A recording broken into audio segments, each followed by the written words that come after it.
Hej og velkommen til Dotteriet. Denne video er til dem, der enten har købt eller har fået i gaver vores begyndersæt. Jeg vil lige vise indholdet i sættet, før vi går i gang med at male. Dotteriets egen lamineret øvre ark har jeg lavet en separat video om hvordan du bruger de teknikker til at dotte med. Så den lægger jeg lige til siden. Så har vi vores sten, vores kunststen. Det er en fladdisk med en diameter på 12 cm. Den du har fået med i sæt er formalet. Der er 3 forskellige farvekombinationer at vælge imellem. Det her hedder Portobello. Og jeg bruger vandbaseret hobby akrylmaling fra DecoArt. Det hedder Americana, og det er ganske velegnet til dotting. Det kan kun anbefales at bruge det herfra. Der er også en korkbund, som selvklæbende, man lige piller bagsiden af. Så når man er færdig med at dotte, og malingen er tørt, så klister man lige på bagsiden der, og så er overfladerne beskyttet. Hvad har vi ellers? Jamen, vi har en række med maling. 6 forskellige farver, hvor farve nummer 6 er den samme farve som bundmaling. De andre er dem, der hører til kittet. Som sagt 3 forskellige farvekombinationer. Alle sammen DecoArt Americana. Så har vi en lineal og en hvid kridtblyant til at tegne vores streger. Og Dotteriets eget skabelon. 2 sæt værktøj, dottingværktøj. En sæt med 8 pinde i forskellige størrelser. Og en sæt af 5 dottingværktøj, kugleværktøj. Også i forskellige størrelser. En nåleværktøj, pensel, en lille rørpind, 2 forskellige typer vatpinde, ganske almindelige, og nogle præcisionsvatpinde. De er rigtig gode til, når man laver småfejl. Og til sidst så er der et lille ekstra projekt med et lille hjerte, hvor man kan bruge det restmaling, så der er intet, der går til spil. Det har jeg også lavet en lille video om, hvor jeg dotter en, så du kan se, om der er noget, du kan bruge der. Nu lægger jeg alt det her til side og gør klar til, at vi kan tegne vores guidelines på vores mandaler. Så er vi tilbage igen. På det flade disk er der markeret en midtebrik. Hvis man synes, den er lidt utydelig, kan man jo lige tage sin blyant og så lige tydeliggøre den der. Og så er der jo vores skabelon. Der er jo hul i midten. Så starter man med at finde midterbrikken, man har lige lavet der, og sætter den centralt i hullet. Desværre er det væk. Så tager man jo lige og markerer de 8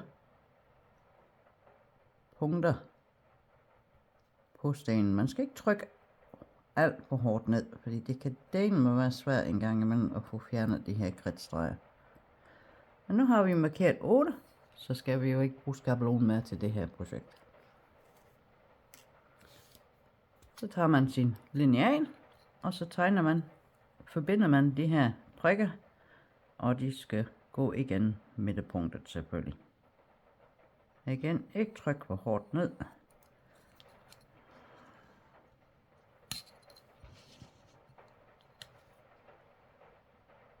Det regner. Jeg ved ikke, om I kan høre det i baggrunden der.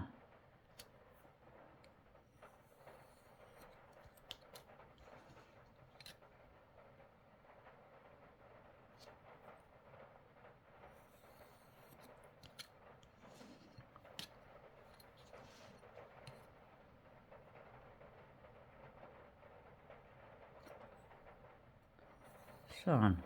Så er vi også færdige med lineal og kridtblyant.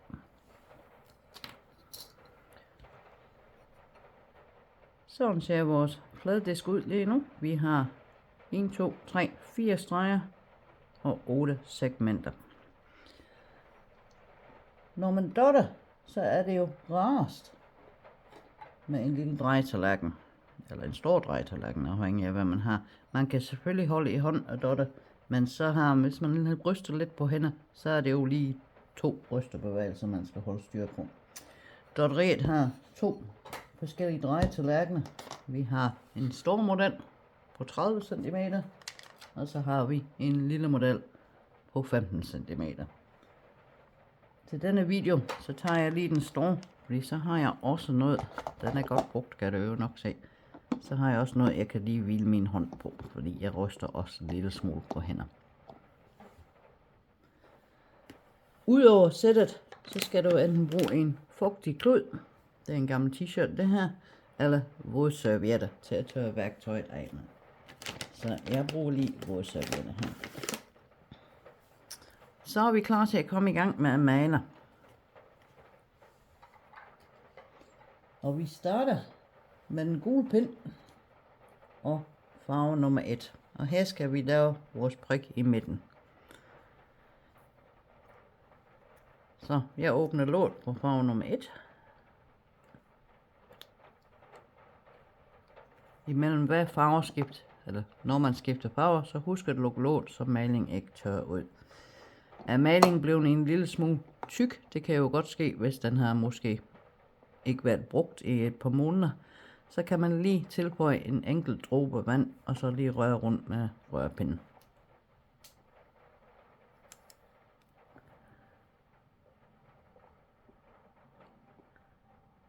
Og så dypper vi jo cirka 1-2 mm ned på pinden. Se om man kan få lidt maling op i toppen, som du kan se der. Hvis man synes ikke den er helt fordelt, så kan man lige vende den om. Og det her fjerner også luftbobler. Lige fordele den lidt. Og så skal man ramme med midten i midten. Og det kan man jo lige bruge sine guidelines til.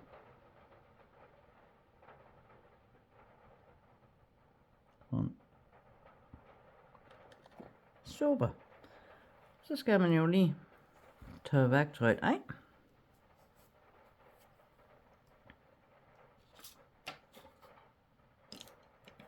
Læg den på plads. Flytter lige her. Og så lukker vi maling nummer 1 og åbner nummer 2. Den hvide. Det er en rigtig lækker hvid her, en snehvid. Og her skal vi bruge vores hvid kugleværktøj. Og det er den store ende, vi skal bruge. Det har jeg forklaret om i øvelsesvideoen. Jeg har så valgt at sætte en stykke elektrikertape rundt om min egen dotting værktøj. Så jeg kan i starten kunne jeg bruge det til at se forskel på den store og den lille. Og her er vi klar til omgang nummer 2. Dypper i lige et par gange, så kuglen er dækket.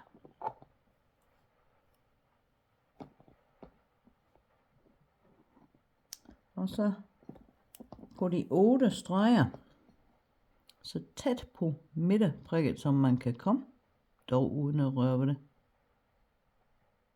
sætter vi en prik ned. Og her er det smart at gøre det parvis, så man også ved øjemål kan lige tjekke,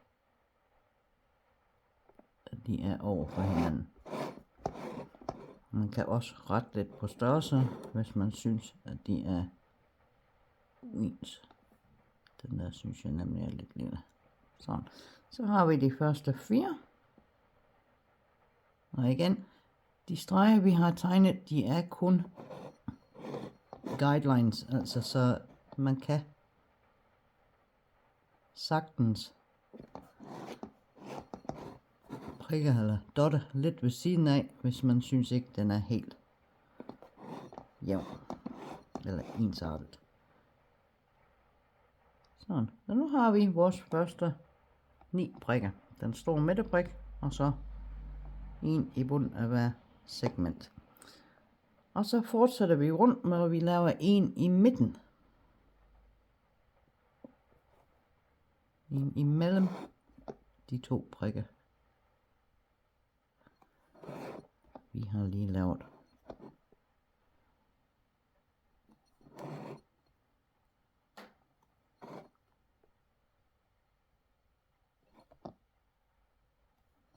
Man dypper værktøjet ned i maling mellem hver.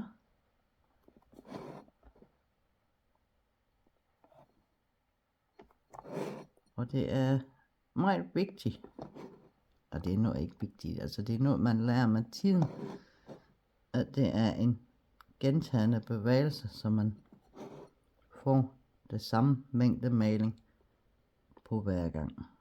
Det er noget man lærer. Og sådan ser den første runde ud.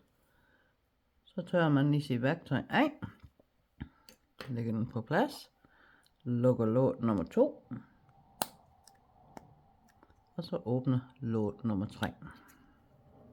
Det er en rigtig lækker farve, det hedder kærnemælk. Og her skal vi bruge den blå kugle værktøj, den store ende, igen markeret med min blå elektrikertape. Og så laver vi sådan set en omgang med 16 prikker med. Det vi i her. Det skal bare ligge igen så tæt på, dog uden at røre.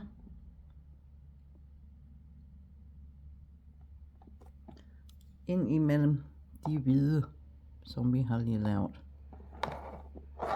Og det gør vi hele vejen rundt.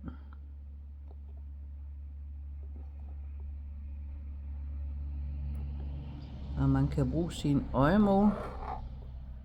Det er godt en gang imellem at lige kigge på det fra afstand. Fordi det ser noget helt anderledes ud, end når man kigger på det tæt på.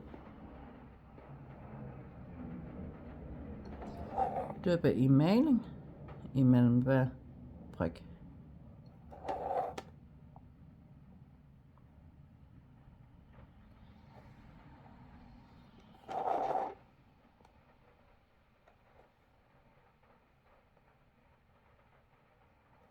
Og her har man jo mulighed for, at man kan begynde at udjævne lidt, hvis man synes, der er lidt forskel i afstand. Men igen, begyndersæt, så er det jo første forsøg for de fleste.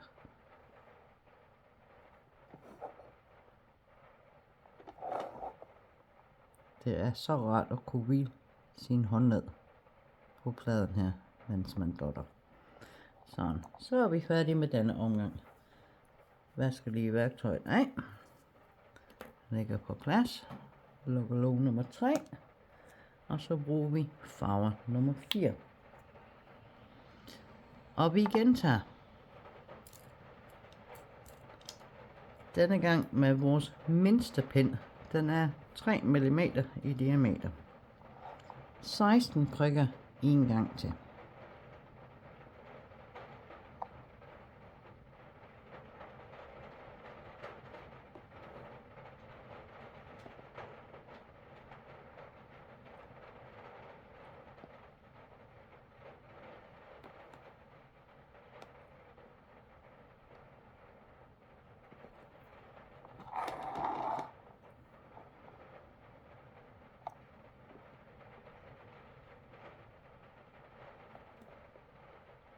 Dypper lige ned i maling, så der kommer en lille top på.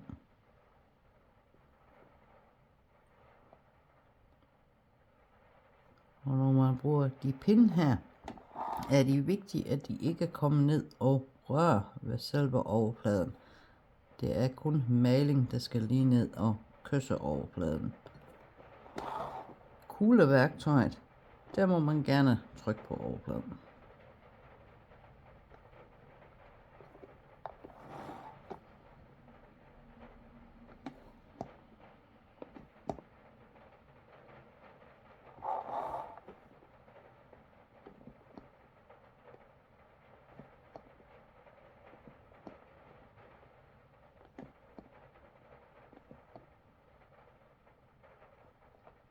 Og den sidste.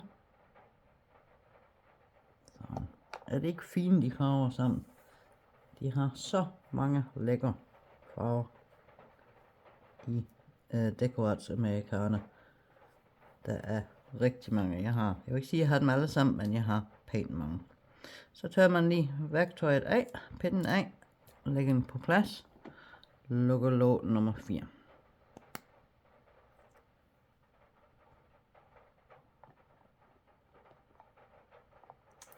Så skal vi bruge farve nummer 5. Den åbner vi lige der.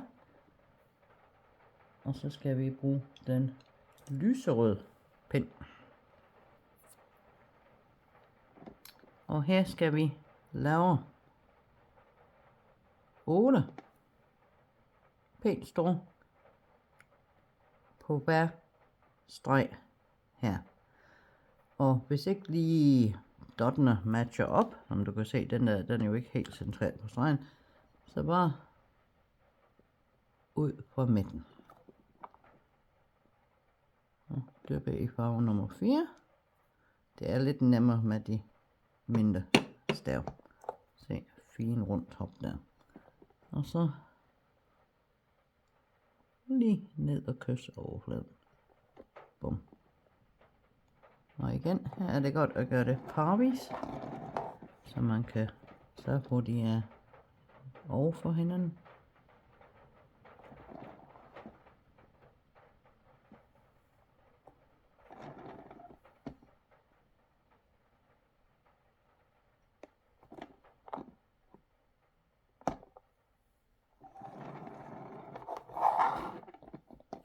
Den er rigtig fin, den er. De tørre flade. Men nu har jeg, når maling er helt frisk lagt på, så er det en rigtig fin form.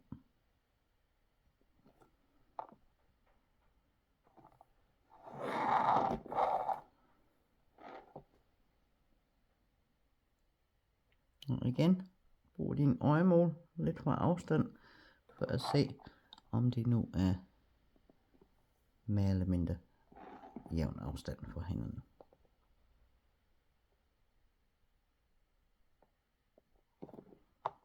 Og den sidste.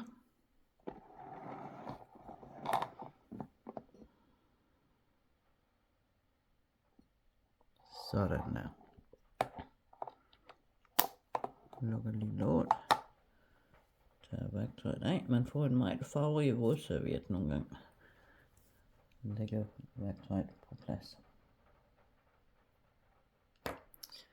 Tager vi vores hvid kugleværktøj, den store ende, og farve nummer 2.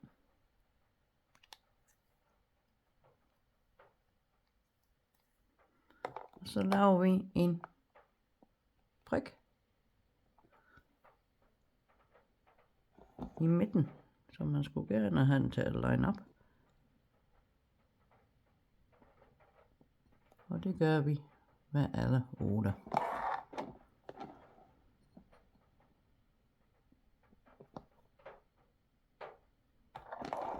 Dyppe værktøjet mellem hver prik.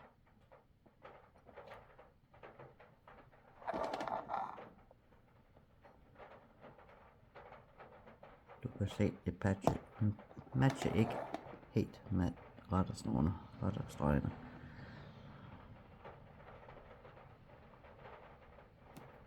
Men selvom jeg har dottet i snart 2 år efterhånden, jeg vil ikke sige, at jeg er helt nybegynder med, men det er jo ikke fordi, jeg er 100% perfekt til det. Måske med erfaren en ekspert.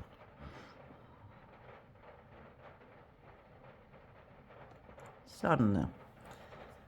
Så værktøjet af. Og så vender vi den lige om og bruger den lille ende. Samme farve, farve nummer 2. Og så skal vi vande med prikker. Har du set vores video om øvelsesark, så ved du, hvad det går ud på. Man kommer godt med maling på. Tager man sine briller på, hvis man har behov for det. Og så uden at dyppe i, eller trykke 2 gange samme sted, så vandrer vi med prikkene.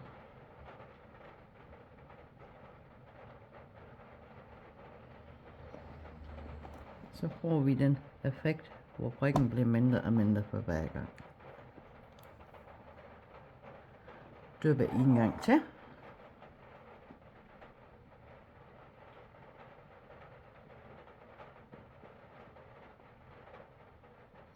Og gentage.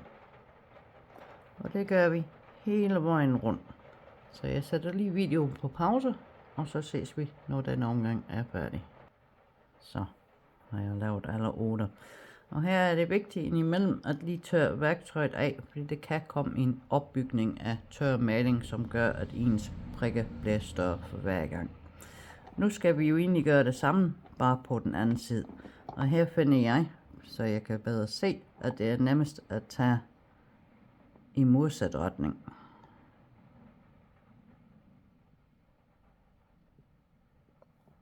Sådan der. Og det gentager man hele vejen rundt. Nogle gør det her i samme proces med begge sider. Jeg foretrækker at gøre det hver for sig. Det er en smagssag. Så dypper en gang og vandrer med prikkerne.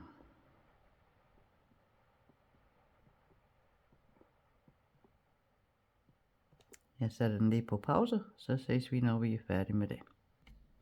Så har vi lavet alle 8. Ja, de er lidt uens. Igen, det er en begyndervideo. Farve nummer 3, den grøn kugleværktøj, den store ende. Så laver vi, ligesom før, en enkelt midterprik ud fra den midterprik, der er fra forrige runde.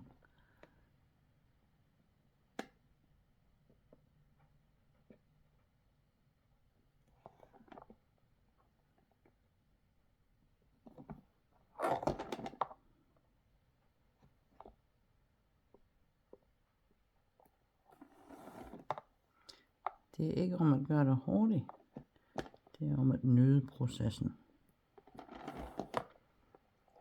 Når man dotter, man er lidt inde i det, så kan man jo blive helt fortabt og miste fuldstændig tidsfornemmelse, som med alle gode hobbyer.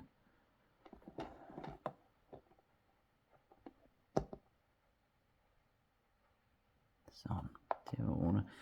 Tør vi lige værktøjet af.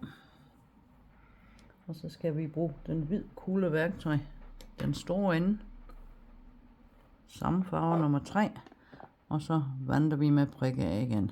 Så vi dypper en gang,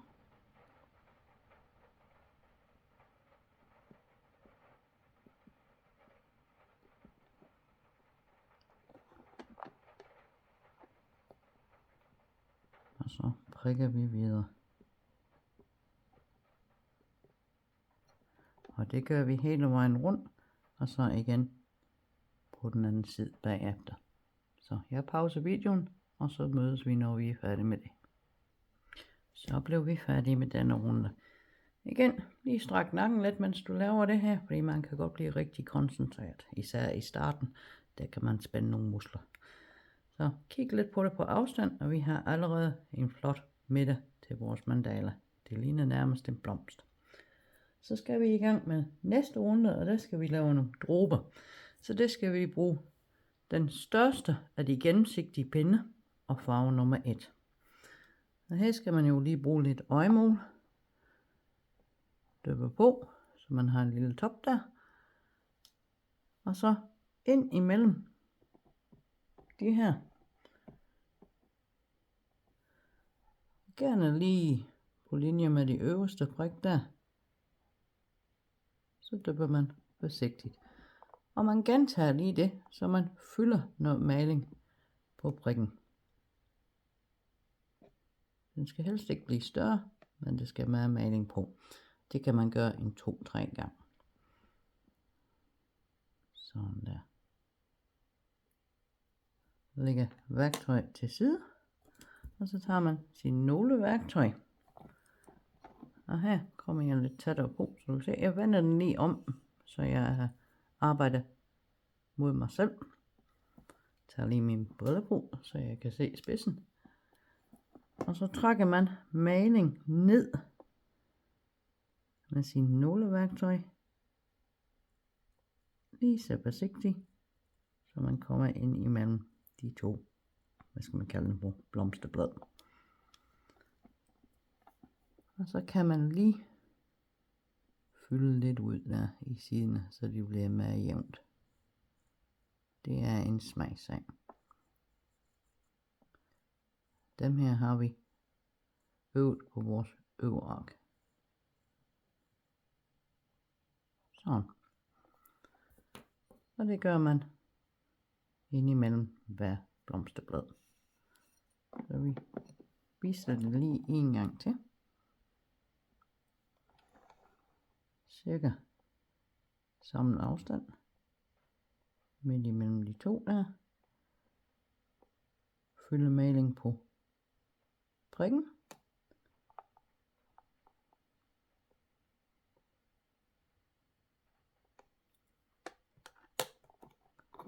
Lige vende den om.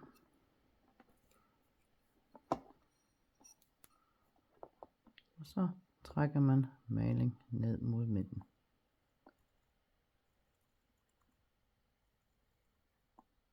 Vigtigt ikke at skrabe i selve disken, men bare lade den køre henover.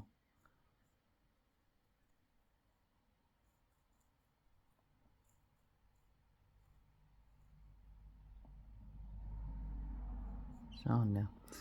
Og det gør vi hele vejen rundt. Så vi ses, når vi er færdige med den omgang. Den næste omgang skal vi bruge den blå pind, farve nummer 4, og så laver vi en prik ud for enden af hver af de dråber, vi lige har lavet. Så maling på.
Tag værktøjet af.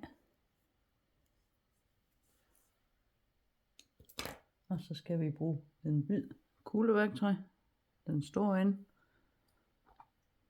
Og for nummer 5, så lukker vi lige farve nummer 4. Så har vi farve nummer 5. Og så skal vi, ligesom her, lave en midterprik ud fra kuglen der.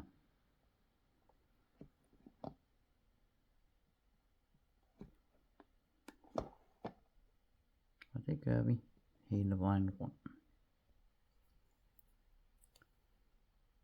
Og så skal vi egentlig vandre med prikkene igen på hver side. Samme farve, farve nummer 5, den hvid værktøj, hvor vi har bare vendt den om, og så bruger den lille ende.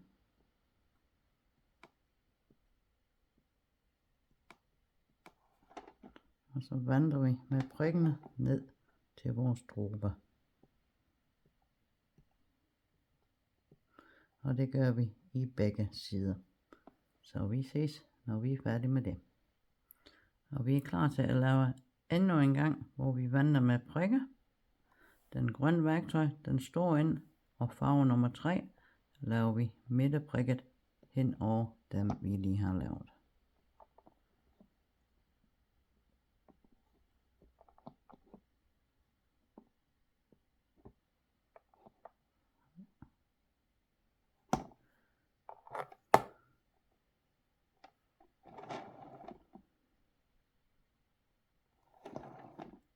Det skulle gerne være nogenlunde samme afstand til kanten hele vejen rundt efterhånden.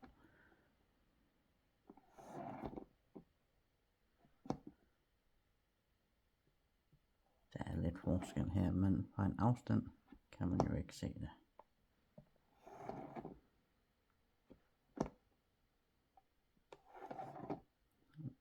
Få lidt med den her. Ja, sådan der.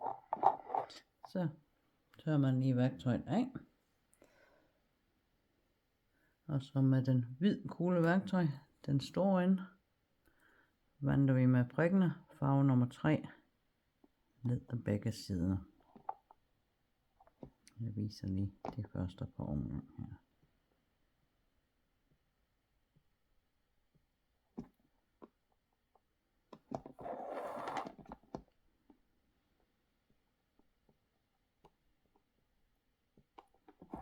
Sådan der. Og så gentage i den anden side. Så ses vi, når vi er færdige med det. Så langt, så godt. Vi er faktisk næsten færdige. Der er kun 1, 2, 3, 4 punkter med på mine lister. Skal vi ikke bare gå i gang med dem? Og her skal vi lave noget, jeg kalder for parenteser rundt om blomsten. Det er egentlig en form for dråbe. Det er bare lidt mere formet. Så vi bruger den hvid kugleværktøj, den store ende, farve nummer 1. Godt med maling på. Og så mellem, ja, hvad skal man sige, den anden og den tredje prik. Lige lidt udenfor der.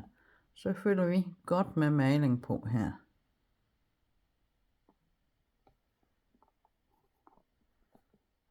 En, 2, 3 gange.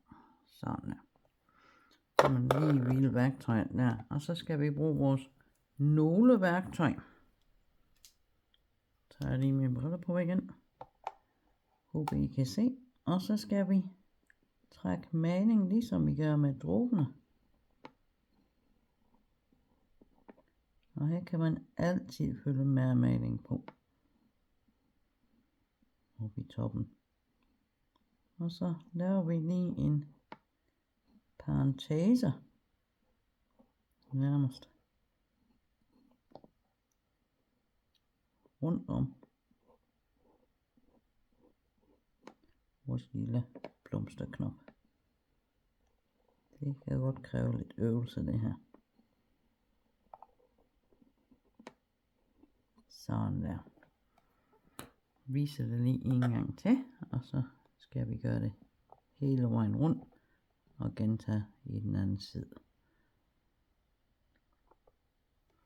Så vender jeg lige om her.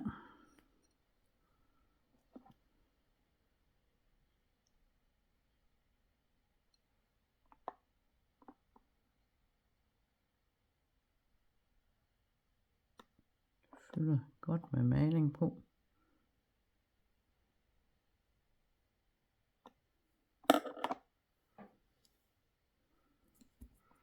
Og igen tager nåleværktøjet. Og så lige så forsigtigt begynder at trække malingen ned og følge vores prikker rundt.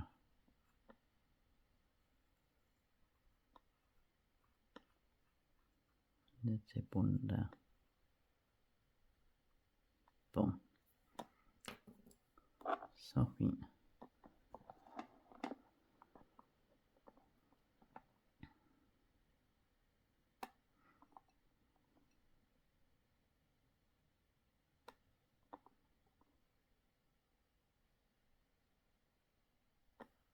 Hvis ikke man synes, der er nok maling, så kan man jo lige følge lidt mere på.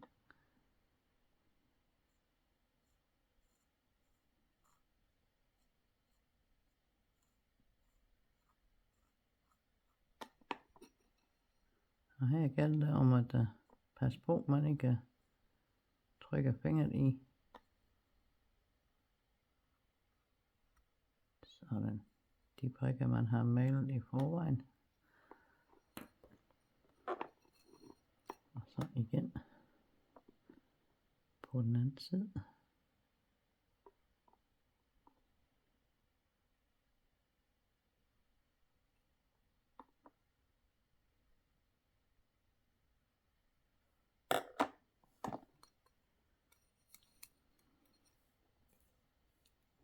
Og her skal man bare finde det arbejdsstilling, der passer bedst til en selv. Der er ingen facit om, hvad der er rigtigt og forkert at gøre. Nogle ting er nemmere at gøre væk fra dig selv, ligesom det her, synes jeg. Og andre ting kan man trække mod sig selv.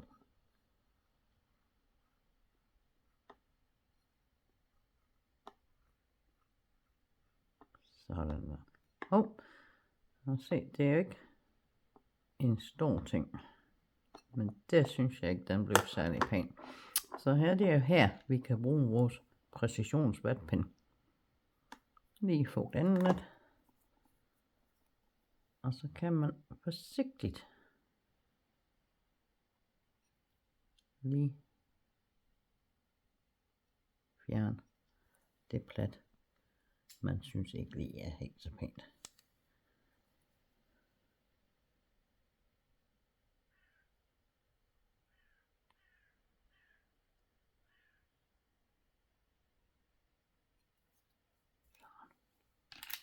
Og en gang til.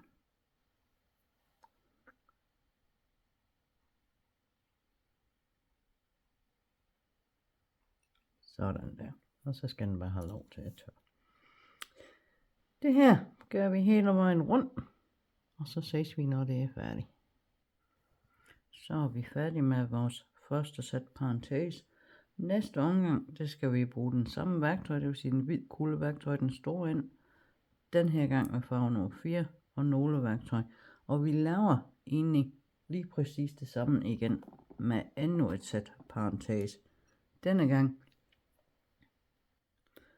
på ydersiden af dem, vi har lige lavet. Så vi starter med at følge godt med maling på. Og gerne lidt længere ned. Sådan. Så det ikke lige er samme højde. Følg godt med maling på.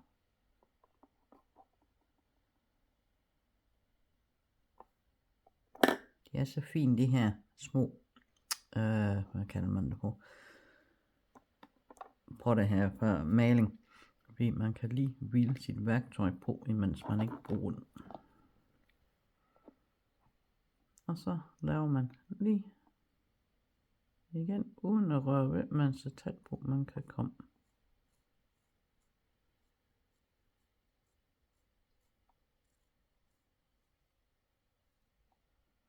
Lige former sin parentes.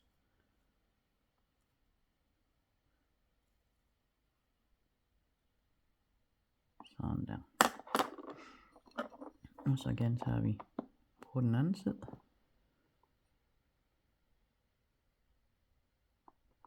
Følg godt med maling på.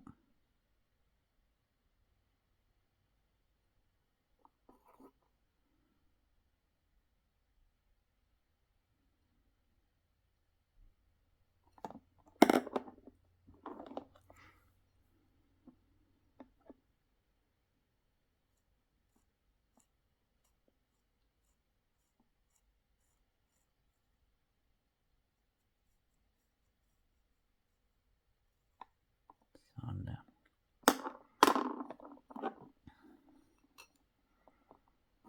Og så videre til den næste.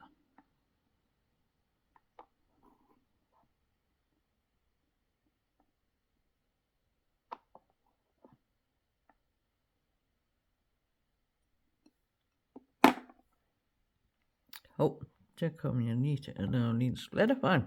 Så tager vi en af vores præcisionsvatpinde igen. Bugter lidt enden.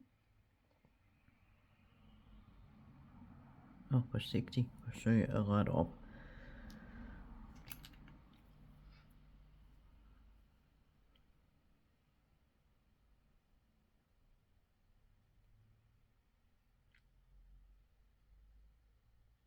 Og hvis ikke det lykkes, som du kan se, at der er en kæmpe bøvl ud af det her, så tager man bare en almindelig vatpind.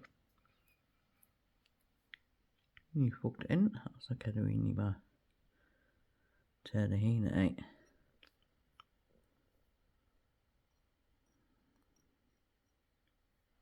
Så når jeg er stor forbruger af vatpind.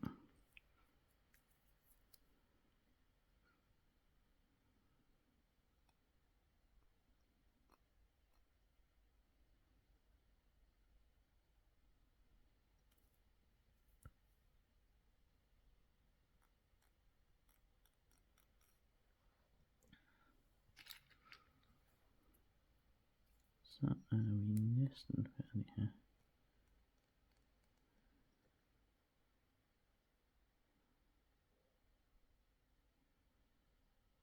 Sådan her.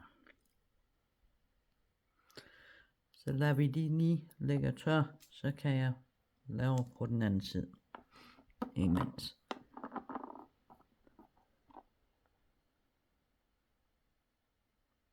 Igen følger noget maling på.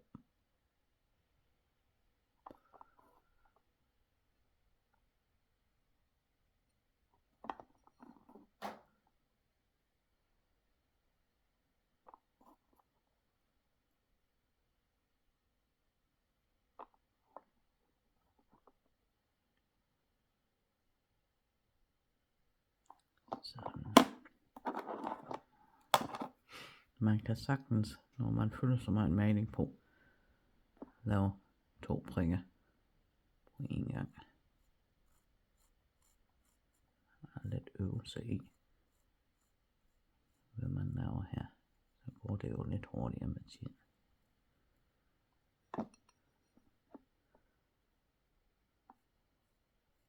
Så når malingen ikke tør ud imellem, men lige i starten især, anbefales det bare at lave en ad gangen.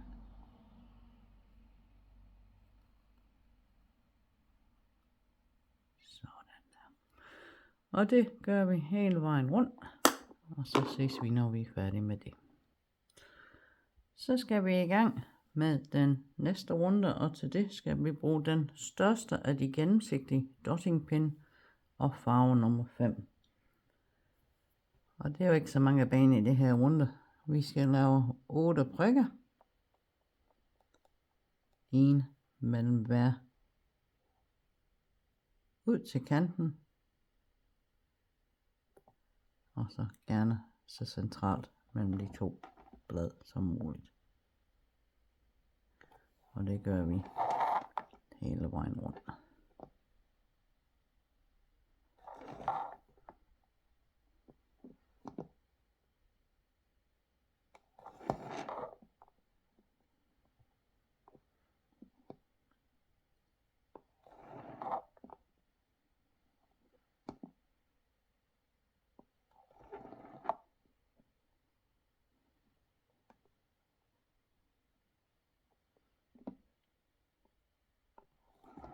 Så lige den sidste. Sådan der. Så lige værktøjet af. Så skal vi bruge samme farve, det vil sige farve nummer 5. Vores hvid kugleværktøj, den store ende. Nu fik jeg lige maling på fingeren. Det skal du lige huske. Husk at tørre det af ind i rør ved jeres arbejde. Fordi ellers har I lige pludselig fingeraftryk over det hele. Og det er så træls, når man har brugt tid og energi på at lave noget super flot. Så den hvide værktøj, kugleværktøj, den store ende. Farve nummer 5. Og her skal vi lave en omvendte dråber.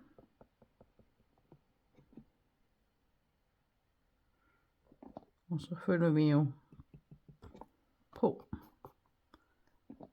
godt med maling her. Fordi det er en lang dråbe, vi skal lave. Så 1, 2, 3. Vi lader værktøjet hvile der. Og så tager vi vores nåleværktøj. Og så trækker vi fra midten. Og så ned. Små, stille og rolige bevægelser. indtil vi kommer til vores store brik. Så kan man jo lige rette lidt op og bruge mig, hvis man synes.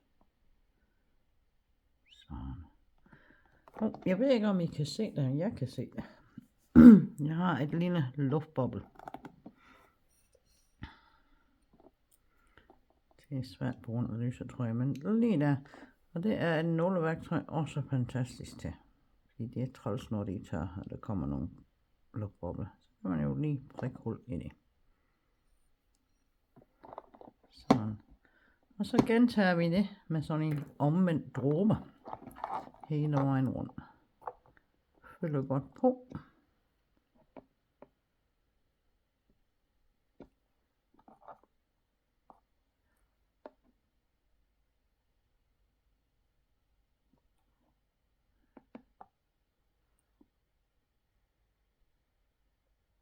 Sådan der.